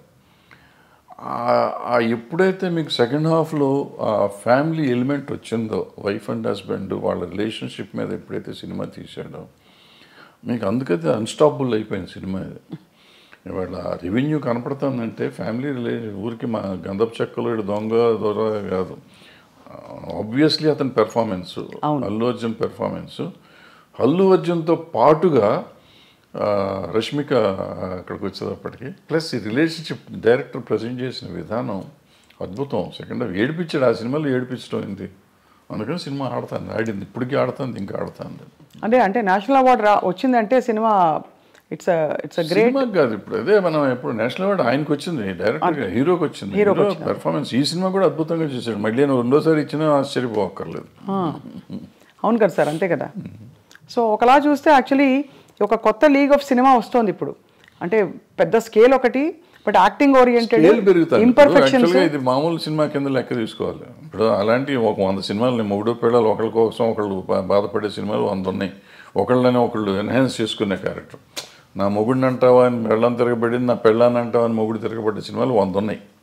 వాళ్ళు ఒకళ్ళ కోసం ఒకళ్ళు చేసుకుంది. బట్ ఇవాళ దీని బ్యాక్గ్రౌండ్ ఈ గంధపు చెక్కలు ఇవన్నీ తీసుకుని చేసిందో నేను కోతల రేటు చెప్పానే. అలాంటి ఇలాగా ఇతను దొంగకి ఒక స్మగ్లర్కి వైఫ్ అంటే అంత ఎందుకు ఉండాలి? నన్ను ఇన్సల్ట్ చేసినందుకు కాదు, నా భార్య పేరు ఎత్తినది నాకు కోపం వచ్చింది, అందుకని నేను చూస్తానంట, నేను తట్టుకోలేను అంటాడు. ఎవరేం చెప్పినా ఒప్పుకుంటా, ఏమన్నా కానీ నా భార్య చెప్తే వింటానంటాడు. మరి అంత స్మగ్లర్కి ఈ సెంటిమెంట్ ఎందుకు ఉండాలి? నేను అక్కడ చెప్పానే, వైఫ్ని చెల్లి అన్న దరిద్రుడు తండ్రి కోసం జైలుకి వెళ్ళిపోయి చచ్చిపోతానంటాడు. అవును. సో అది నీకు ఎప్పుడు వేరియేషన్ వచ్చేటప్పటికి నీకు తేడా వచ్చేస్తుంది. సో అక్కడ ఇక్కడ కూడా మంచి దొంగలు, మధ్యలో దొంగ రాసుకలు తీశారు మీరు. దొంగ రాసుకలు టైటిల్ ఎట్లా పెట్టారు సార్? అది వాళ్ళ కథలో ఈయన చెప్పాడు, మన దివాకర్ బాబు గారు. ఆయన కథ కూడా ఆయన. నేను ఆ టైటిల్ ఒక్కటే చూసి మీ సినిమాలన్నింటిలో మీరే పెట్టుకుంటారు. రైటర్ ఆయన, అతను మన తమిళ ఆయన రైటర్. సో భలే ఒక long innings, 50 years in the industry. Everybody అందరూ మిమ్మల్ని అంత గౌరవిస్తారు, ఇప్పటికీ ఇష్టపడతారు. కానీ మీరు కుండ బద్దలు కొట్టి మొహమ్మీ చెప్పేస్తారన్నీ. ఎప్పుడు మీకు శత్రువులు తయారు అవ్వలేదా? ఉన్నారు, కొంతమంది అవుతారు, కొంతమంది తిడతానే ఉంటారు, అప్పుడప్పుడు తిడతా ఉంటారు. నన్ను చంపేస్తా ఉన్నాడు కూడా ఉన్నారు. ఉన్నారా? నడుస్తూ అంటే ఏ ఇష్యూలో సార్? ఏదో ఒక ఇష్యూలో వాళ్ళకి నచ్చని ఏదైనా చెప్తే కోపం వస్తుంది కదా. ఎవరు సార్? నేను దాసనారాయణరావు గారు, నేను కృష్ణ గారు భయంకరంగా పోట్లాడుకున్నాం. అవునా? ఎలా పోట్లాడుకున్నారు? ముఖాలు కూడా చూసుకునే లెవెల్లో పోట్లాడుకున్నాం. తర్వాత మేము ఇద్దరం అసలు నేను కృష్ణ గారు కానీ నేను దాసనారాయణరావు గారు అంత క్లోజ్గా మళ్ళీ ఎవరు లేరు. ఇప్పుడు ఏ విషయాల్లో వచ్చేవి గొడవలు? అంటే మాకేదో దీంట్లోనే మనం వేరే సొంత పర్సనల్ ఇష్యూస్ మాకేమైనా లేవు కదా. క్రియేటివ్ డిఫరెన్సెస్లోనే చాలా గట్టిగా మొహాలు చూసుకోకుండా అంతవరకు మాట్లాడుకోకుండా. అప్పుడు సెల్ ఫోన్ లేవు ఇవన్నీ. అంటే మీరు మరి మళ్ళీ ఎలాగా మేకప్ అలాగా మళ్ళీ ఆటోమేటిక్గా అయిపోయింది. ఆటోమేటిక్గా అంటే ఎవరిలోనూ కల్మషం లేదు. ఇప్పుడు నాకు కల్మషం ఆయన మీద, నారాయణరావు గారి మీద కానీ కృష్ణ గారి మీద కానీ కల్మషం ఉండి నేను పంతం పట్టి ఉంటే వేరే, వాళ్ళకి నా మీద అటువంటిది ఏం లేదు. ఒక క్రియేటివ్ డిఫరెన్స్ వచ్చింది నాకు కృష్ణ గారికి, అట్లాగే దాసనారాయణ గారికి నాకు ఒక క్రియేటివ్ డిఫరెన్స్ వచ్చింది. సో అప్పుడు యూత్లో ఉన్నాం కాబట్టి దాసనారాయణరావు గారి మీద కొంచెం చిల్లల పల్లలుగా నేనే ఆయన మాట్లాడలే పాపం. సో ఆయన పిలిచి ఒక రోజు కూర్చోబెట్టి మాట్లాడారు, సెట్ అయిపోయింది. మీరు ఫాండ్గా ఇష్టపడి వేసుకునే మీ సినిమా ఏది సార్? వేసుకుని చూసే సినిమా పోతే పోనీయా, స్వర్ణక్క? నాకు పోతే పోనీ ఒకటిను, అలజడి ఒకటి. అలజడి ఎందుకంటే అలజడి ఇట్స్ మై ఓన్. ఎక్కువ సినిమాలు డైలాగులు కూడా మేము కాలేజ్లో జరిగిన సీన్స్ ఇవన్నీ ఎక్కువగా నా కాలేజ్ డేస్ మొత్తం అంతా అది. సో ఆ సీన్లన్నీ నేను ఆ కాలేజీలో మాట్లాడిన డైలాగులే పెట్టి రాసుకున్నాం. వేరే కొత్తవి కూడా రాయలేదు అంతవరకు, కాలేజ్ సీన్స్ వరకు. సో అందుకని కొంచెం నాకు ఇష్టమైన సినిమా అది. మీరు వెస్లీలో చదివారు కదా సార్? వెస్లీ, సికింద్రాబాద్ వెస్లీలో చదివారు. మీ వివాహం ఎలా అయింది సార్? అది మా ఇంటి పక్క ఇల్లు, 2 ఇళ్ళు అవతల ఉండేవారు ఇల్లు. సో మీరు చూసి ఇష్టపడ్డారు అయితే, అంతేగా? Love marriage. లవ్ మ్యారేజే. అదే మరి ఇందాక ఏమన్నారు, ఫోటోలు కూడా చూడమని చెప్పారు సార్ మీరు. అది వచ్చింది అది. సో మీ పిల్లలు ఎవరు మీ బాటలో నడవట్లేదా? వాళ్ళు సినిమా ఇండస్ట్రీ వద్దనుకున్నారా? మీరే డిసైడ్ చేశారు సార్ వాళ్ళకి? నేను చేయలేదు. నేను సినిమాలు చూడమంటే సినిమాలు కూడా చూడరు. చూడరా? నా సినిమాలు ఏం చూడరు, బయటికి చూస్తారని తెలియదు నాకు. చిన్నప్పుడు పెద్ద ఇష్టపడేవారు కదా, వెళ్ళేవాళ్ళు సినిమాకి తీసుకెళ్ళేవాడిని కానీ పెద్ద. So life has taught you so much sir. అంటే వాట్ ఈస్ మీ కోర్ టేక్ అవే ఏంటి లైఫ్లో అని? To be satisfied with whatever you have first point, then you will be very happy with that. అంతే తప్ప నాకేం లేదు, నా కళ్ళు ఉన్నారు వీళ్ళు ఉన్నారు, ఇక నా కళ్ళ ముందు ఉండి వీళ్ళు వెళ్ళిపోతున్నారు అని మనం బాధపడిపోతామంటే you lose lot of things. నేను ఐఎమ్ హ్యాపీ ఉన్నాను, బాగానే ఉంటాను కదా. బాగుంటానికి ప్రయత్నం చేయాలి. అంటే ప్రయత్నం చేయకుండా తిరగటం అనేది ఒకటోకి వచ్చింది. ముందు ప్రయత్నం చేయి, నీ పని. కృష్ణుడు చెప్పిన భగవద్గీతలో నీ పని నువ్వు చెయ్యి, వచ్చేది ఫలితం నీ చేతిలో లేదు. ఫలితం ఒక్కోసారి ఏదైనా రావచ్చు, కరెక్ట్, అవును. ఫలితం లేకపోయి ఉండొచ్చు, బట్ నీకు కృషి అయితే ఉండాలిగా. అవును, కృషి చేస్తూనే ఉండు, so that will be very happy, హెల్దీగా ఉంటావు. Ultimate result is not yours. వచ్చినప్పుడు వస్తుంది. దేవుడిని నమ్ముతారా సార్ మీరు? నేను నమ్మను. మరి కృష్ణుడు దేవుడు కాదా? అంటే ఆయన చెప్పిన భగవద్గీత నమ్ముతారు? ఏదైనా నమ్మటం అనేది ఏముందమ్మ దీంట్లో. ఆయన చెప్పింది ఇప్పుడు అందరూ ప్రపంచం అంతా నమ్ముతుంది కదా భగవద్గీతని, అందులో ఆయన చెప్పింది నేను చెప్తున్నాను. నేను చెప్పటం కదా, నేను ఏదో ఇదేం కాదు, అదే కదా అంటారు. మన లైఫ్ జీవనసారం అంటారే, జీవనసారం అంతకంటే ఏముంది.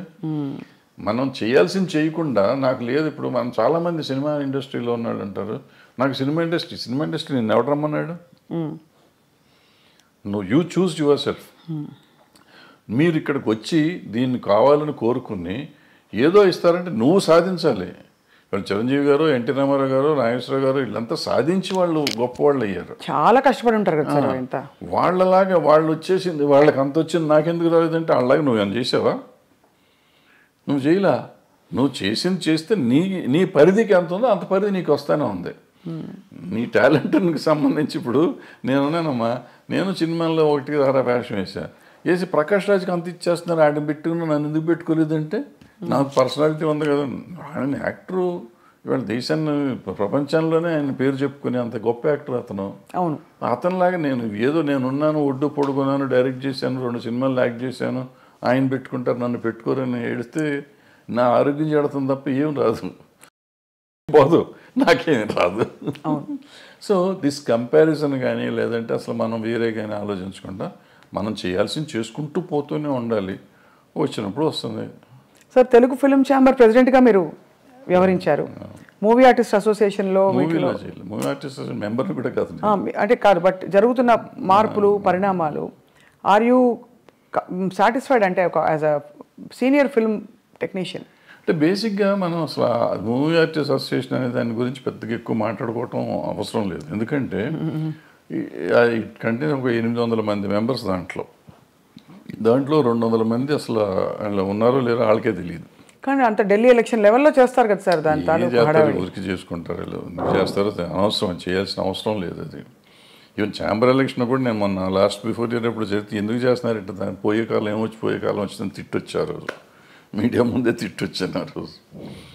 అంతే, మనకి ఏదో సరదాగా ఎలక్షన్ చేసుకోవాలి తప్ప ఈ దీంట్లో రూపాయి వచ్చేది లేదు ఎవరికి. ఫస్ట్ పాయింట్ మన టైం వేస్ట్. బట్ నువ్వు సర్వీస్ చేద్దామని వచ్చినప్పుడు డబ్బులు ఎందుకు ఖర్చు పెడతావు? నువ్వు చేసే సర్వీసే ఎక్కువ, సర్వీస్ చేస్తున్నావు.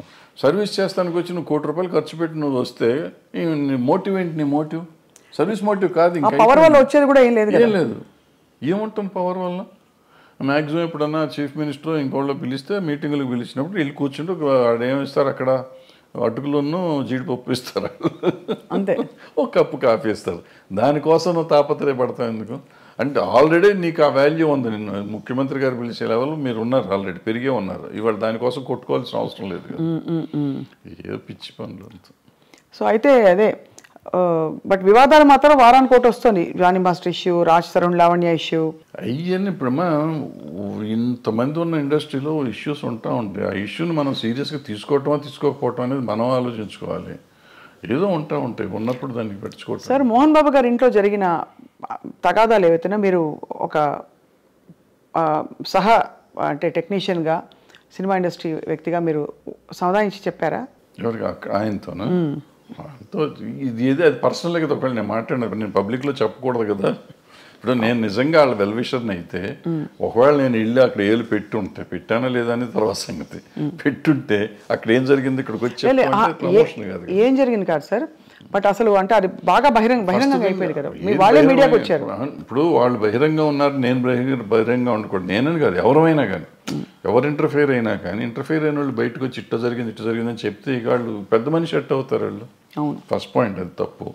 రెండోది అటువంటివి జరగటం విచారకరం. అందులో మన వాళ్ళు కావాల్సిన వాళ్ళు, పిల్లలు మంచోళ్ళు, తండ్రి మంచోడు, ఈ రకాల సమస్య ఎందుకు సమస్య వచ్చిందని నాకైతే అర్థం కాలేదు. నాతో అందరూ బాగుంటారు, 4-3 పిల్లలు బాగుంటారు, ఆయన బాగుంటారు, మోహన్ బాబు గారు బాగుంటారు, అందరూ వెరీ నైస్ పీపుల్. చాలా మర్యాదగా నాతో చాలా అంకుల్ అంటారు పిల్లలు, ఆయన తమ్ముడు అంటూ ఉంటాడు. వాళ్ళ ఇంట్లో అట్లా జరిగిందంటే నాకు నిజంగా బాధగా ఉంది. I just really wanted to go and speak, but ఏమో ఎందుకు డెలికసీస్ వాళ్ళవి మనకి ఎందుకని నేను అడగలేదు. మొత్తానికి సార్ అయితే ఇప్పుడు అంటే there is a lot of turmoil going on around అనిపిస్తుంది సమాజం చూస్తుంటేనే. అన్ని చోట్ల ఉందమ్మా, సమాజంలోనే తేడా వచ్చేసింది. అది ఎందుకు వచ్చింది అంటే మార్పు ఇప్పుడు మానవతా విలువలు అనేవి పోయినాయి చాలా చోట్ల. మనం విలువల గురించి మాట్లాడతాం కానీ విలువలే లేవు. ఇప్పుడు ఇంతకుముందు అనుకున్నాం శీలం అనేది విలువ, ఆత్మీయతలు, మన సంబంధాలు, మానవతా సంబంధాలు విలువలు ఉండేవి. ఇప్పుడు అవన్నీ పోయినాయి. ఏదో ఉంటున్నాం, అందరం కమర్షియల్ అయిపోయాం. ఆ కమర్షియల్లో ఉన్న దాంట్లో ఇవన్నీ వాల్యూస్ లేవు కదా. వాల్యూ అనేది ఉంటే కదా. కొన్నిసార్లు వాల్యూ కోసం మనం అన్ని పోగొట్టుకునే కథలు చాలా ఉన్నాయి. గౌరవం కోసం అన్ని చేయాలి అని చెప్పి, అటువంటిది ఇప్పుడు గౌరవం లేదు, తక్కువలేదు. అందుకే ఒక ఫుల్ఫిల్మెంట్ రావట్లేదు జీవితంలో కదా. ఇప్పుడు ఇందాక చెప్పిన పుష్ప కథ కానీ, లేకపోతే మా కొత్తలేడు కథ కానీ, అదే ఫుల్ఫిల్మెంటు. వాళ్ళ భార్య కోసం భర్త, భర్త కోసం భార్య, తండ్రి కోసం కొడుకు అని ఇవన్నీ. అయితే భగవద్గీతలో కూతురు కోసం తండ్రి, తండ్రి కోసం కూతురు, ఇవి మానవతా విలువలు. అంటే వాటి కోసం అది ఎంత కమర్షియల్గా చేసినా కానీ మనం ఇవాళకి ఫీల్ అయ్యి సినిమాలు చూస్తున్నాం. బట్ దానికి వాల్యూ ఉంది, బట్ ఆ వాల్యూ మన జీవితంలో ఇవ్వలేకపోతున్నాం. సినిమాల్లో చూసి మనం సినిమా ప్రొడ్యూసర్కి డబ్బులు ఇస్తున్నాం కానీ మన జీవితంలో మన తల్లిదండ్రులకు కానీ, మన భార్య పిల్లలకు కానీ, మనం ఆ సుఖం అన్నదమ్ములకు కానీ, అక్క చెల్లెళ్ళకి కానీ మనం ఆ ఫీలింగ్ ఇవ్వలేకపోతున్నాం. ఆ సమాజంలో వచ్చిన మార్పులో మనలో వచ్చింది. మనం ఇన్ని మాటలు చెప్తున్న మన పిల్లలతో మాట్లాడటానికి మనకు టైం లేదు, మన తల్లిదండ్రులతో మాట్లాడటానికి మనకు టైం లేదు, అక్క చెల్లెళ్ళతో మాట్లాడటానికి టైం లేదు, భార్యతో మాట్లాడటానికి టైం లేదు. Are we avoid. ఒకవేళ టైం ఉన్నా కానీ ఎందుకో మనకు సాధ్యమైనంత వరకు దూరంగా ఉండటానికి ప్రయత్నం చేస్తున్నాం. ఇంకా విలువలు ఎక్కడి నుంచి వస్తాయి?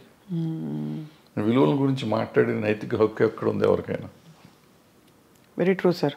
బహుశా కొంతవరకు సినిమా ప్రభావితం చేస్తుంది ఈ విషయాలని. బహుశా అలాంటి కథలు వచ్చేసి క్లిక్ అయిపోతే ఆడియన్స్తో తప్పకుండా, ఎందుకంటే ఇంత పెద్ద పెద్ద సినిమాలు ఇంత మార్పులు తెచ్చిన సినిమాలు మనుషుల్లో సమాజంలో ఉన్నాయి. చెడు ప్రభావం చూపించిన సినిమాలు కూడా కొంత ఎంతో అంతో ఉండుంటాయి. నిజం చెప్పాలంటే నేను పుష్ప 2 చూడకూడదు అనుకున్నా. ఎందుకంటే బయట చెప్పిన మాటలు అదేదో ఆ షకావత్ మీద ఉచ్చబోస్తాడు ఇటువంటి అన్ని విని ఇటువంటి పిచ్చి సినిమాలు చూడాలా మనం ఎందుకు అని చెప్పి చూడండి. ఎందుకో చూద్దామని మనం పెట్టుకున్న ఫస్ట్ హాఫ్లో నాకు చిరాకుగా ఉండింది. ఫస్ట్ హాఫ్ చూస్తానికి నాకు took me about 5 hours first half చూడటానికి. ఇంటర్వెల్లో వెళ్ళి మెల్లిగా భోంచేసి వచ్చి కూర్చున్నాం. మళ్ళీ సరే చూద్దాం వద్దా 10 నిమిషాలు ఆలోచించి పెట్టినా డోంట్ బిలీవ్ ఆ గంట 20 నిమిషాలు గంట 40 నిమిషాలు ఉంది ఆ సినిమా మొత్తం కంప్లీట్ చూసి ఐ వాజ్ క్రయింగ్ యాక్చువల్గా. అంటే అక్కడ నీకు లైఫ్ ఉంది, అంతకుముందు లైఫ్ లేదు, అంతా ఏదో సినిమాలు కమర్షియల్గా ఉండేదంతా తీసాడు ఆయన. ఇక్కడ జీవితం తీసాడు. ఆ భార్యాభర్తల అనుబంధాన్ని చూస్తే నాకు అసలు పిచ్చెక్కిపోయింది. ఆ అమ్మాయి కోసం ఇతను తప్పనగానే వేరే సీన్లో ఆ అమ్మాయి వాళ్ళని చార్జ్ చేసిన సీన్ కానీ, తర్వాత ఆడబిడ్డ కోసం ఇతను వెళ్ళి ఫైటింగ్ చేస్తున్నాడు. అంటే వాడు అంత పెద్ద డాన్ లాంటి వాడు వెళ్ళి లైఫ్ను పోగొట్టుకుంటున్నాడు, డబ్బును పోగొట్టుకుంటున్నాడు, ఎన్ని పోయినా పర్లేదు నాకు పిల్ల కాపాడితే చాలనే ఫీలింగ్ తెచ్చా. అంటే మనలో కూడా ఒక ఆవేశం తీసుకురాగలిగాడు. ఖచ్చితంగా సార్. ఏసే నా కొడుకు అనే ఫీలింగ్ ఉంది ఆ సినిమా చూస్తానంటే. వదిలిపెడతావేంటారు నువ్వు అసలు అనే ఫీలింగ్ ఉండేది. ఆ దీనికి తీసుకెళ్ళారంటే మనలో ప్రతి మనిషిలోనూ అంత ఎమోషన్ తీసుకురాగలిగితే బాగుంటుంది. అవును, సినిమా డబ్బులు ఇచ్చి సినిమా చూడటం కాదు, సినిమాతో పాటు మనం నేర్చుకోవాల్సింది అది. మనం అది వదిలిపెట్టేస్తాం. దాంట్లో వాడు స్మగ్లింగ్ ఎలా చేశాడు, ఎలా దొంగతనం చేశాడు, ఎవరిని చంపాడు, ఎలా చంపాడు, అల్లు అర్జున్ కత్తితో కొట్టాడా చంపాడా, ఇది ఆలోచిస్తాం. అల్లు అర్జున్ అనే క్యారెక్టర్ రష్మిక అనే క్యారెక్టర్ని ఎంత బాగా ప్రేమించాడు, రష్మిక అనే క్యారెక్టర్ అల్లు అర్జున్ అనే క్యారెక్టర్ని ఎంత బాగా ప్రేమించింది, అంటే నా క్యారెక్టర్స్ ఒరిజినల్ని అనేది మనం ఎవరిని ఆలోచిస్తున్నాం. Very very true sir. I think human values relationships నిలబడ్డప్పుడే టోటల్ సక్సెస్ అని చెప్పచ్చు. సినిమాకి కావచ్చు, జీవితాల్లో కావచ్చు. కానీ భరద్వాజ్ గారు మీరు మళ్ళీ వెబ్ సిరీస్ కానీ ఇంకా ఏమన్నా వెంచర్స్ కానీ క్రియేటివ్ వెంచర్స్ చేసే అవకాశాలు ఉన్నాయా? ఏమన్నా వర్క్ చేస్తారా? చెప్తున్నా కదా, నేను పని చేస్తానే ఉంటా, ఖాళీకి ఏం లేను. ఏదో ఇటువంటి కథ రాసుకోవటం రైటమో చేస్తా ఉంటాను. మనకి అవకాశం కూడా రావాలి కదా, అవకాశం వస్తే చేస్తానికి రెడీగానే ఉన్నాం. బట్ నేను ఇందాక చెప్పినట్టు I keep on trying to do something. అవుతుందా అవదా నాకు తెలియదు, అయినప్పుడు అవుతుందా, అవ్వకపోతే కూడా నష్టం లేదు, అయితే లాభం లేదు. But you're always in the news and everybody watches your videos. మీ వీడియోస్కి చాలా మంచి స్పందన చూశాను నేను. కాబట్టి పొలిటికల్ ఇష్యూస్ కావచ్చు, సినిమా ఇండస్ట్రీలో అవుతున్న అంశాలు కావచ్చు సార్, ఎప్పుడు మీరు ఏదో ఒక కొత్త విషయం చెప్తారు, లేదు పాత విషయం అయినా కొత్తగా చెప్తారని ఆశిస్తూ ఉంటాం, ఎదురు చూస్తూ ఉంటాం మీ దీనికోసం. సో అది సార్, చాలా ఆనెస్ట్ కాన్వర్జేషన్ సార్ ఇవాళ. ఇంత డీటెయిల్గా ఎప్పుడు మాట్లాడి నాకు తెలియదు. కానీ మీ సినిమాలో నేను నటించాననే ఒక చిన్న విషయాన్ని నేను ఇప్పుడు అందరికి పోతే సినిమాలో చాలా ఎంజాయ్ చేశాను sir. Those few days of work. ఆ క్యారెక్టర్ కూడా నా రియల్ క్యారెక్టర్ కాబట్టి, జర్నలిస్ట్ క్యారెక్టర్ కాబట్టి నాకు ఐ ఫెల్ట్ ఎట్ హోమ్. అది thanks for the opportunity sir. And తప్పకుండా మీతో టచ్లో ఉంటాం. అప్పుడప్పుడు ఏమన్నా ఉపద్రవాలు వచ్చినా, సునామీలు వచ్చినా వచ్చి మళ్ళీ మిమ్మల్ని పలకరిస్తాం. సునామీ ఎందుకు వచ్చింది భరద్వాజ్ గారు? Thank you sir. నమస్కారం.